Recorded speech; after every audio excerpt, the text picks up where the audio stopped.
Straight up.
Happy Bible study on CUB. And we're in Proverbs chapter 12, starting at verse 25. Heaviness in the heart of man maketh it stoop. You know, when your heart's heavy and you just kind of weighed down, you're just not joyful and happy. You're just kind of, your heart's heavy, you know, for someone else or for yourself. Heaviness in the heart of man maketh it stoop, but a good word maketh it glad. Now let me see here. I want to look up the word stoop and see if there's any other definitions here. Okay.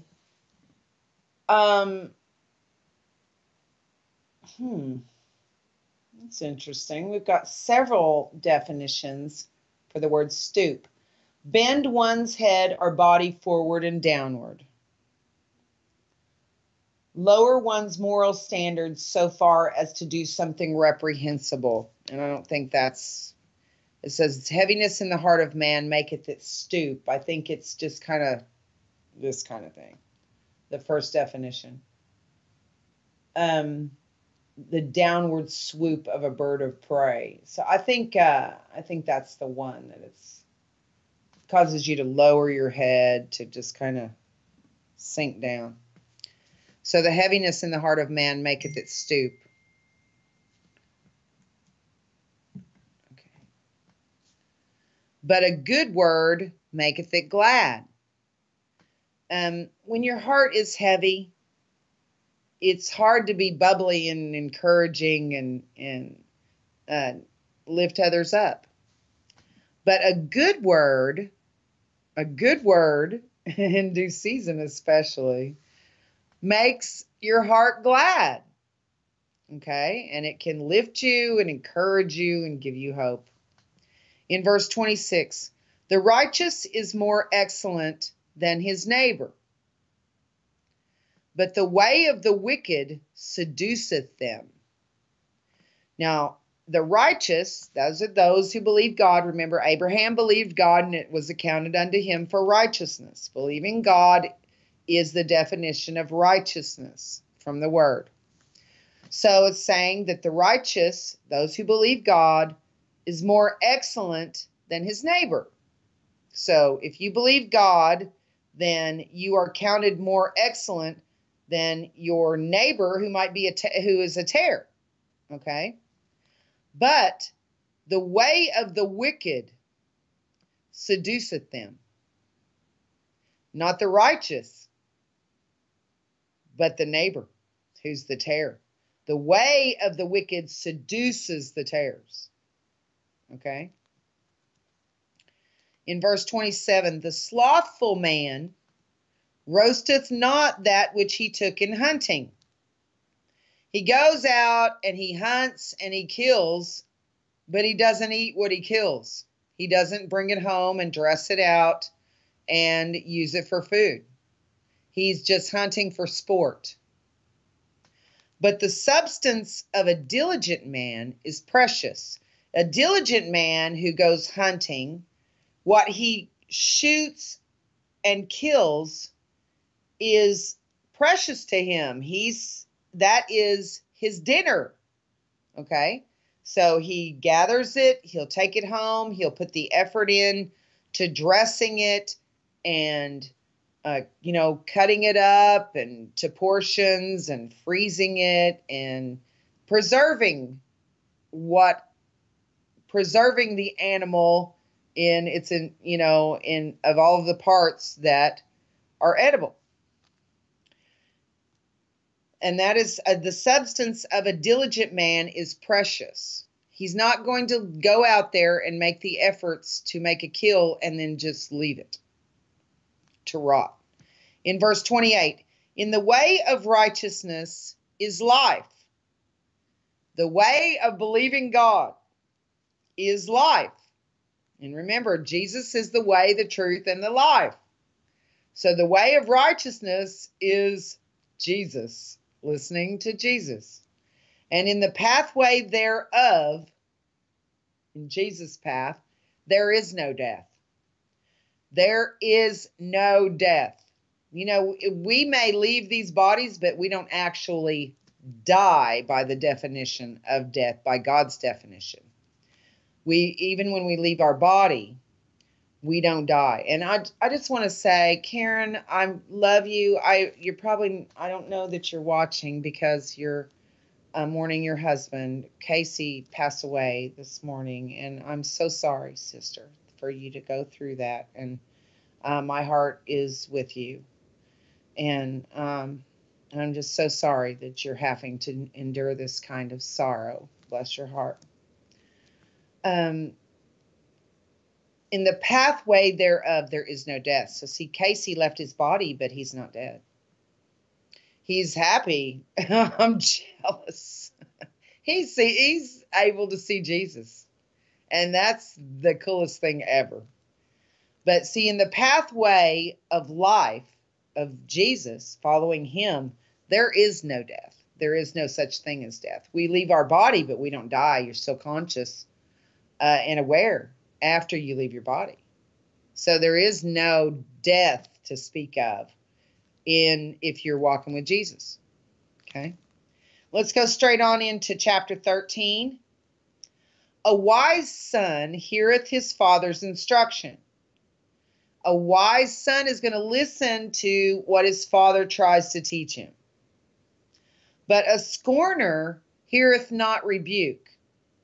They do wrong and they don't want to hear about it. They will not allow you to correct or rebuke them. Their mentality is that of a scorner. And, even the children of God go through these kind of phases at times of scorning and not being willing to receive instruction, nor will they heed when they are rebuked or corrected. In verse 2, a man shall eat good by the fruit of his mouth, but the soul of the transgressors shall eat violence. Now, when it's talking about eat good, it's saying that's what eating something is, making it a part of you. Okay? So a man shall eat good by the fruit of his mouth. You're going to receive good into yourself and make it a part of you by the fruit of your mouth. If you're surrendered to the Lord Jesus Christ, the fruits of your mouth are his word. You're speaking his word. And therefore, you're getting good inside you, and you're a fountain of good is also coming out of you. But the soul of the transgressors, that's the wicked and the tares, shall eat violence. See, their soul is eating violence. The fruit of their mouths is transgression, and what they end up with inside themselves is violence. In verse 3, he that keepeth his mouth keepeth his life. It can cost you your life if you say the wrong thing to the wrong person. Okay. But he that openeth wide his lips shall have destruction. If you walk up to somebody who's twice your size and you start saying the wrong things, they're going to hurt you. But if you keep your mouth shut in the face of someone who's twice your size and they're angry, you're going to get out of it alive. In verse 4, the soul of the sluggard desireth. See, the sluggard has all kinds of wants and desires, but they have nothing. But the soul of the diligent shall be made fat. Now, what that means, if you're a sluggard, you've got all kinds of wants and desires, but you're not going to get up off your blessed assurance and go after them or do anything about it. But the diligent are those who will get out there and go after what they desire, and they will receive it. In verse 5, a righteous man hateth lying. So those who believe God do not like liars. Lying is offensive. And although it is ultimately, the ultimate goal is to be unoffendable. That's the ultimate goal, to be unoffendable, like Jesus. Okay? A righteous man hateth lying. He doesn't want to be lied to, so he doesn't lie to others. But a wicked man is loathsome. Loathsome. Do you know what that word means?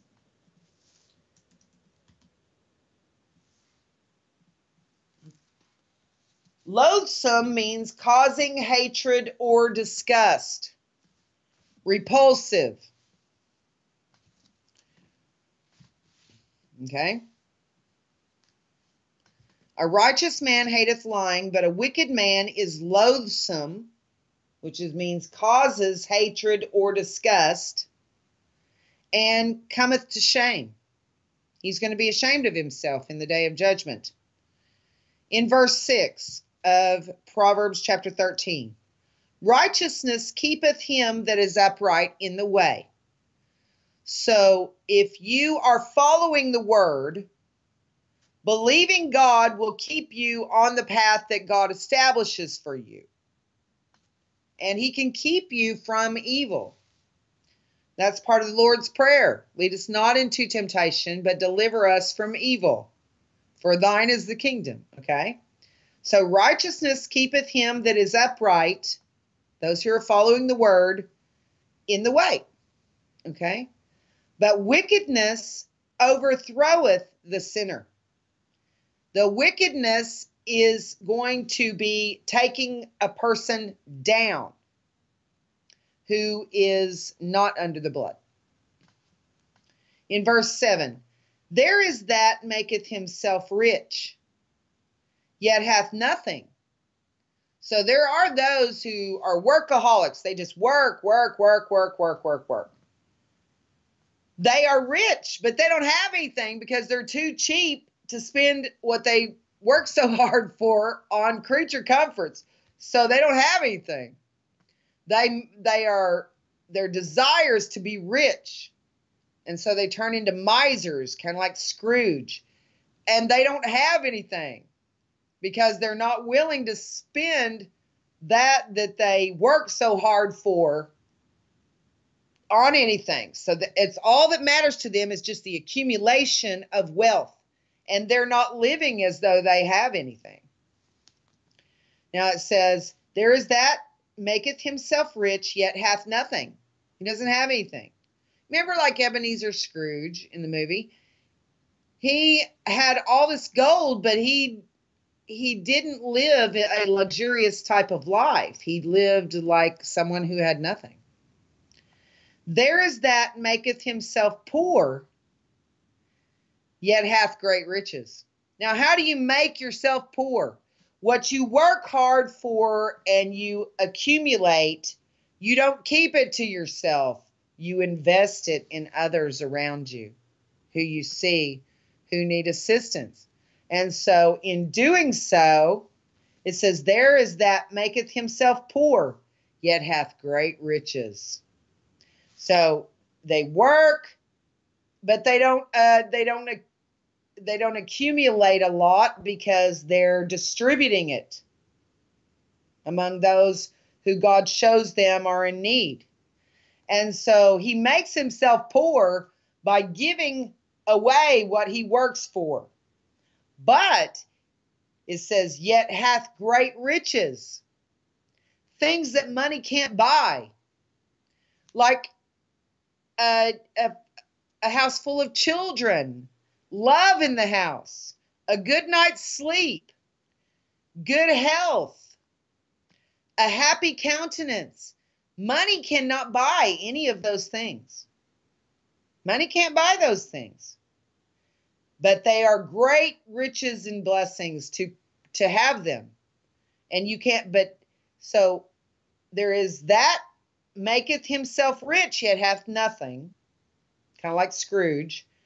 And there is that maketh himself poor, yet hath great riches. See, he makes himself poor. He does earn a living, but he makes himself poor because he distributes it among those around him who are in need.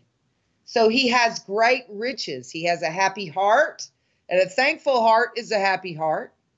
He sleeps great. He has friends who respect him and who will also be there for him if he ever finds himself in need. The ransom of a man's life are his riches, but the poor heareth not rebuke. Okay? The ransom, what is paid for a man's life, are his riches. That is Jesus. The ransom of a man's life are his riches. He paid our ransom, and that is the pearl of great price, the kingdom of heaven. But the poor heareth not rebuke. They won't listen to wise counsel or correction. If they are rebuked, they don't listen. In verse 9, the light of the righteous rejoiceth. Now, Jesus is the light of the world. He's the light. He's the truth. He's the way, the truth, the life. Okay? And he is the light of the world. So the light of the righteous.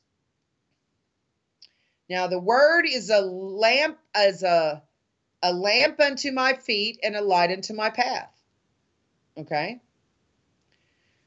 That's Jesus. He's the light. The light of the righteous rejoiceth. Okay? But the lamp of the wicked shall be put out. It won't endure. In verse 10 of Proverbs chapter 13, only by pride cometh contention. If there are contentions, it's because somebody is being prideful. And actually, if there are contentions, it's because both are being prideful. Because there is only strife if you have two participants. If someone wants to strive with you, but you refuse to strive with them, you don't have strife. It's like a fire. It only stays burning if you throw fuel on it. Okay? If you keep your mouth shut and you refuse to participate in debates and strifes, then they go away because there's no fuel on them. Only by pride cometh contention, but with the well-advised is wisdom. So if you are well advised, then you are studying the word and gaining wisdom. In verse 11, wealth gotten by vanity shall be diminished. Have you seen how these movie stars and pro football players and stuff like that, they make millions of dollars and then they end up bankrupt, totally bankrupt. And you think, how can you have $10 million and end up homeless and with no money? Well, wealth gotten by vanity. shall be diminished. But he that gathereth by labor, by working hard, shall increase. If you get your wealth by vanity, you're not going to have anything. You're going to end up broke and going, where did it all go? But he that gathereth by labor, if you're working, then you'll increase. In verse 12, hope deferred. That means if you have hope for something, but it's put off, it doesn't ever come, it makes the heart sick. This hope, you have a hope for something, but it doesn't ever come. It's disappointing. It's a letdown. It makes your heart sick. But when the desire cometh, it is a tree of life. We hope for the return of the King. And when he doesn't come, we go, okay, well, we're going to keep the word of his patience. We're going to hang in there. But it's hope deferred. Okay, you can have hope for something, but if that's put off, then you're like, oh. But when the desire finally comes, yay! It's a tree of life. Hope wells up inside you, a thrill wells up inside you when what you hope for finally comes. It is a tree of life. In verse 13, whoso despiseth the word shall be destroyed. Notice it doesn't say whoso breaks the word or violates the word or doesn't keep the word. It says whoso despiseth the word. They don't regard the word. They don't love the word. They don't like the word. They hate it. They have an aversion inside themselves toward it, an aversion. So whoso despiseth the word shall be destroyed. Not whosoever violates it, but whosoever despises it, hates it. Those are the ones that are going to be destroyed. But he that feareth the commandment shall be rewarded. Now, sometimes you'll be able to keep it and sometimes you can't. But as long as you continue to, you regard, when it's here in this context, he that feareth, that word there, feareth, means you reverence the word, you respect the word. Okay? He that feareth the commandment shall be rewarded. If you love God, you love his word, you love righteousness rather than evil, you will be rewarded. Okay? Verse 14. The law of the wise is a fountain of life, to depart from the snares of death. The law of the wise. If you start listening to God's laws and his commandments, I'm talking about the 10 Commandments, the Proverbs. I mean, the whole thing, really. I mean, we're not required as Gentiles to follow all of the, clothing laws, food laws, all that kind of stuff. Although if you do, they are good for you. The law of the wise is a fountain of life. If you listen to the law, you're going to live longer. And see, just like when in millennium past, in the times of the past, thousands of years ago, when after God had given his law to Moses and the people observed the law, it was a fountain of life to them. They lived longer because they listened to the law. Just like, they didn't know what germs were because you couldn't see them. They didn't know what germs were. But the law told them, if you do this, you're clean. If you do this, you're unclean. And taught them to wash their hands and things like that. And it caused them to live longer. We're going to go to a quick break and we'll be right back after this. And we'll start again in Proverbs chapter 13, verse 15.